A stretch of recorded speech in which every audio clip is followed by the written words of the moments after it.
ખંભાતના તુરખેડા ગામે સારા રોડ રસ્તાના અભાવે વધુ એક સગર્ભા મહિલાનું મોત નીપજ્યું. વિગતે વાત કરીએ તો છોટાઉદેપુર જિલ્લાના ખંભાત તાલુકાના તુરખેડા ગામ નજીકના વિસ્તારમાં સારા રોડ રસ્તાના અભાવે એક સગર્ભા મહિલાએ પોતાનો જીવ ગુમાવવાનો વારો આવ્યો.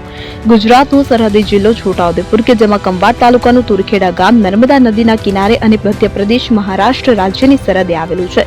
પરંતુ આ ગામમાં લોકો માટે નથી રોડ રસ્તો કે નથી શિક્ષણ, આરોગ્યની સુવિધા. આ ગામના લોકો કુદરતના ભરોસે જીવન જીવવા મજબૂર બન્યા છે. તેવામાં ખંભાત તાલુકાના તુરખેડા વધુ એક સગર્ભા મહિલાનું મોત નીપજ્યું છે. ખૈડી ફળિયાના વણસીબેન રાજુભાઈ નાયકને પ્રસૂતિની પીડા ઉપડતા રસ્તાના અભાવે સાવદા ફળિયા સુધી જોડીમાં ઉચકીને 3 કિલોમીટર ચાલીને હોસ્પિટલ ખાતે લઈ જવામાં આવી હતી. જો કે રસ્તો ખરાબ હોય કે જેથી સાવદા ફળિયા સુધી પહોંચતા સમયનો વ્યય થયો હતો અને સારા રોડ રસ્તાના અભાવે મહિલાને જીવ ગુમાવવાનો વારો આવ્યો હોવાનું ગ્રામજનોએ આક્ષેપ કર્યો છે. ગયા વર્ષે પણ તુરખેડાની એક સગર્ભા મહિલાનું રસ્તામાં જ મોત થયું હતું. ત્યારે હવે રોડ રસ્તાના અભાવે વધુ એક મહિલાને મોત મળ્યું છે.